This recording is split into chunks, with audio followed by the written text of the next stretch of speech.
दिल्ली में कल 1534 positive cases थे एंड 1.8% पॉजिटिविटी रही है। अभी जो पॉजिटिविटी चल रही है लगभग 0.25% के करीब पिछले कुछ दिनों से चल रही है। और केसेस जो पहले थोड़े कम थे अभी थोड़ा ज़्यादा हुए हैं। हमने इसको रोकने के लिए टेस्टिंग बहुत ज़्यादा बढ़ा दी है। अब डेली हमारे टेस्ट 85,000 से लेकर 90,000 के करीब टेस्ट हो रहे हैं। देश का जो एवरेज टेस्टिंग है उससे हम 5 गुने से ज़्यादा टेस्ट कर रहे हैं। आइसोलेशन भी कर रहे हैं, कॉन्टैक्ट ट्रेसिंग भी कर रहे हैं। एक टेस्ट पॉजिटिव जो आ रहा है उसको 30 लोगों को हम कॉन्टैक्ट ट्रेसिंग कर रहे हैं, सबको आइसोलेट भी कर रहे हैं ताकि इसको जल्द से जल्द कंटेन किया जा सके। सतीश जी, साइड में ही जो अस्पताल हैं वहाँ पर भी मरीजों की संख्या बढ़ रही है, तो मेरा सवाल पहले ये है कि क्या प्राइवेट अस्पतालों में और सरकारी अस्पतालों में क्या डायरेक्शन दिए गए हैं हेल्थ डिपार्टमेंट? नहीं, देखिए अभी हॉस्पिटल्स के अंदर सफिशिएंट नंबर ऑफ बेड्स हैं। अभी भी जो ऑक्यूपेंसी है वो 20% से आसपास चल रही है। 20% ऑक्यूपेंसी है, 80% बेड खाली है और इसके ऊपर पूरी नज़र बनाए हुए हैं। जैसे ही अगर थोड़ी सी ऑक्यूपेंसी बढ़ती है तो हम और भी बेड बढ़ाने तो बढ़ा देंगे। एग्जाम्पल के लिए जैसे Rajiv Gandhi super speciality hospital में 500 बेड हैं, ऑक्यूपेंसी से 20 बेड के आसपास 20-25 है, तो sufficient number of beds available है। लेकिन क्या गंभीर मरीज ज्यादा आ रहे हैं तो आईसीयू बेड और ऑक्सीजन? नहीं, आईसीयू बेड्स भी अभी 20% ही है। नहीं, हमने जितने भी देखिएगा एलएनजेपी में हमारे पास 300 बेड है, 300 आईसीयू है। और जैसे राजीव गांधी 500 बेड है, उसमें 300 आईसीयू है। तो बहुत बड़ी संख्या में आईसीयू बेड्स रखे गए हैं और भी जरूरत होगी तो बढ़ा देंगे। तो चिंता वाली अभी कोई बात नहीं है? बिल्कुल नहीं, कमी है, देखिएगा नहीं। बेड्स के लिए मैं आपको बता देता हूँ, पहले भी हमने कभी ऐसे कमी नहीं होने दी। जिस दिन सबसे ज़्यादा 8,600 पेशेंट आए थे तब भी हमारे पास दिल्ली के अंदर 18,500 बेड थे, जिसमें से 8,500 बेड खाली थे। अब बेड्स की कमी बिल्कुल नहीं होने दी जाएगी। जरूरत होगी तो हम इंक्रीज करेंगे, परंतु अभी जरूरत नहीं है। अभी ऐसा लगता है कि 20% ऑक्यूपेंसी, 80% खाली है, तो अभी 80% खाली है तो अभी जरूरत नहीं है। थोड़ा सा बढ़ेगा तो देखेंगे। सर, क्या लगता है कि अभी पर्व त्योहार काफी आने देखिए, अब तक ये मान रहे कि ये ऐसे ही पीक रहेगा इसका? देखिए, ऐसा लगता है कि एक हफ्ता हमें इसको डेफिनेट ट्रेंड को चेक करना पड़ेगा कि एक हफ्ते के बाद क्या होता है, क्योंकि इसका कोई भी डेफिनेटिव ट्रेंड आने में 3-1 हफ्ते लग जाते हैं। हो सकता है कि देखो फटीग फैक्टर भी आ जाता है कई बार। दिल्ली के अंदर 3-4 महीने कंप्लायंस बहुत अच्छी थी, बहुत ही अच्छी थी, तो एकदम से डाउन आया था और 10-15 दिन से लग रहा है कुछ कंप्लायंस कम हुई थी, जिसको हम सख्ती कर रहे हैं, काफ़ी सख्ती कर रहे हैं, लोगों को अपील भी कर रहे हैं कि भाई कंप्लायंस कीजिएगा। सबसे बड़ी कंप्लायंस है मास्क लगाने वाली। अगर ज़्यादातर लोग मास्क लगाते हैं, पब्लिक में मिलते हैं, तो इसको एकदम से कंटेन किया जा सकता है। 1 साल की जद्दोजहद के बाद सबने समझ लिया है कि भाई मास्क लगाना पब्लिक में जाने के अंदर सबसे इम्पॉर्टेंट है। मैं एक अपील आपके माध्यम से ये भी करना चाहूँगा, बहुत सारे लोगों ने वैक्सीन दिल्ली में लगवा ली है, 10 लाख से ज़्यादा लोग लगवा चुके हैं, परंतु वो भी अगर पब्लिक में जाते हैं तो मास्क जरूर लगाएं, मास्क को ना छोड़ें। सर, जो बाहर से लोग आ रहे हैं, ये भी देखा जा रहा है कि पंजाब जैसे या महाराष्ट्र जैसे जो राज्य जहाँ कोविड के मामले ज़्यादा हैं, उनको लेकर और कोई सख्ती बरतने की तैयारी? देखिए, हमने रैंडम टेस्टिंग स्टार्ट की है रेलवे स्टेशन के ऊपर, एयरपोर्ट्स पे रैंडम टेस्टिंग स्टार्ट कर दी है। हाँ, ये बात बिल्कुल सत्य है आपकी जो बात कही है आपने, क्योंकि दिल्ली देश की राजधानी है। देखो, राजधानी है तो दिल्ली के लोग भी बाहर जाते हैं, वापस भी आते हैं, बाहर के लोग भी दिल्ली आते हैं। और ऐसे केस सामने आए हैं कि जैसे कि कोई दिल्ली से पंजाब गए, वापस आए तो कोरोना पाए गए। कई लोग मान लो महाराष्ट्र से आए तो कोरोना पाए गए। इस तरह केस सामने आ रहे हैं। एक्सपर्ट से आपकी बात हुई क्या कह रहे हैं? अचानक मामले क्यों बढ़ने लगे दिल्ली में? जब दिल्ली में ठहराव था तो फिर बढ़ने क्यों लगे मामले? नहीं, इसको देखो, ये तो लौट के जैसे आते हैं ना, ये खत्म नहीं हो रहा आसानी से। और डॉक्टर एक्सपर्ट का शुरू से ही कहना है कि आप ये मत मान के चलिए कि एकदम से खत्म हो जाएगा, कि you have to learn to live with it.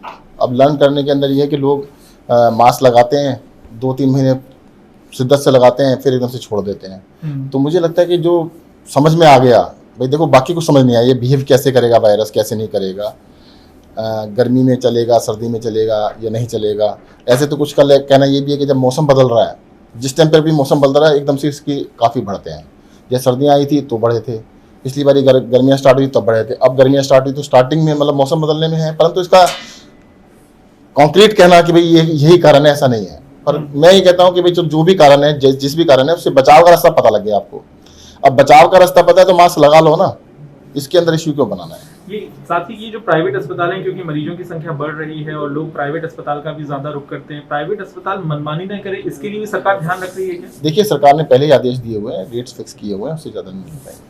Sir, Holi का त्योहार जो कि अब आ गया है और सार्वजनिक जगहों पर होली नहीं मनाई जाएगी, इसकी इम्प्लीमेंटेशन के लिए सरकार क्या कर रही है? देखिएगा, सरकार इसके लिए पूरी अपनी टीमें बना रही है, पूरा इसका देखा जाएगा। मैं फिर भी आपसे अपील करना चाहूँगा, देखो त्योहार है, अब बड़ी खुशी से मनाइए, घर के अंदर मनाइएगा। होली और या बाकी जो भी त्यौहार हैं सारे अगले साल फिर से आएंगे, पब्लिकली मनाने तो अगले साल मना लीजिएगा। होता क्या है, जब आप 50 लोग मिल रहे हैं और बहुत क्लोज कांटेक्ट में रहते हैं और उसमें से 2 लोग भी पॉजिटिव थे, 50 के 50 पॉजिटिव हो जाएंगे। तो ऐसे सुपर स्प्रेडर इवेंट ना करें जिसकी वजह से अचानक एकदम से एक्सप्लोजन हो। खूब खुशी से मनाइएगा, अपने परिवार के अंदर मनाइए। सर एक बात बोली आपने कि टीम बना रहे, थोड़ा इसका ब्रीफ बता दीजिए, कितनी टीमें जिले के हिसाब से बना रहे जिले हैं वाले या वार्ड के हिसाब से बना रहे हैं, कितनी बनी? डीएम्स को कहा गया है वो टीम बना रहे हैं, पुलिस को भी कहा गया है वो भी बना रही है। और कोई उल्लंघन करता पाया जाता है सर किस तरह? तो उसके बाद कानूनी कार्रवाई की गई।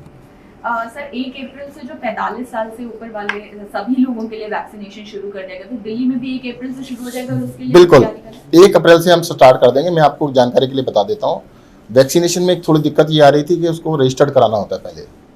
बहुत सारे लोग रजिस्टर्ड कराने में मतलब या तो टैक्स सेवी नहीं है, करा नहीं पाते हैं, और रजिस्टर्ड करा भी लेते हैं तो जो असाइन डेट होती है उस दिन किसी काम में बिजी हो जाते हैं, नहीं पहुंच पाते हैं। तो सरकार ने अब क्या किया है कि 3 बजे से लेके शाम के 9 बजे तक, शाम के 3 से रात के 9 बजे तक 6 घंटे की विंडो है जब आप बिना रजिस्ट्रेशन के जा सकते हैं। पहले टाइमिंग थे सुबह 9 से 5 बजे तक, जिसको बढ़ा के सुबह 9 से रात के 9 बजे तक 12 घंटे कर दिया गया है।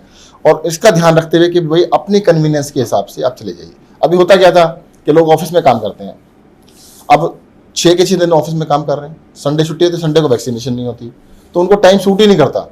तो हमने क्या किया कि रात को 9 बजे तक कर दिया, ऑफिस से वापसी आते टाइम आप हॉस्पिटल में जाइएगा और वैक्सीन करा के आ जाइए, कोई रजिस्ट्रेशन नहीं चाहिए, जिस दिन भी आपको टाइम लगे उस दिन करा के आ जाइए। इसकी वजह से वैक्सीनेशन का बहुत आराम रहेगा। सर आपने एक और बात कही थी कि 18 साल से ऊपर के लोगों के लिए वैक्सीनेशन खोल दिया जाए, इसके पीछे क्या देखिएगा, कि जब केंद्र जो है चरणबद्ध तरीके से उसको नहीं हमने केंद्र से लेटर लिखा था मुख्यमंत्री जी ने, उसके बाद ही 45 साल किया गया। कोई बात नहीं, 45 को पूरा कर लेते हैं, उसके बाद उसकी बात करेंगे। सर वैक्सीन की उपलब्धता है कि या अभी शॉर्टेज कितनी है, थोड़ा नंबर बता दीजिए, कितनी अभी वैक्सीन देखिए वैक्सीन सफिशिएंट नंबर में है, मिल रही है केंद्र सरकार से? सफिशिएंट नंबर में वैक्सीन है, कंपनियां दे रही हैं।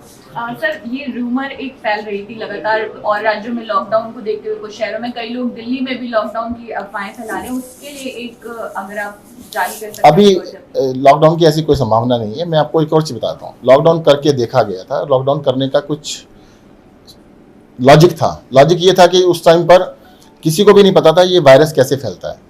सबसे पहले कहा गया था कि भाई अगर 14 दिन का इसका साइकिल है, इन्फेक्ट होने से लेके खत्म होने तक का 14 दिन का साइकिल होता है।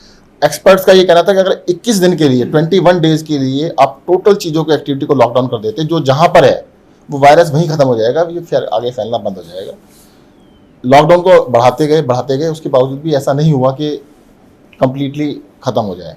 तो मुझे लगता नहीं है कि lockdown is a solution. Sir बहुत बहुत धन्यवाद।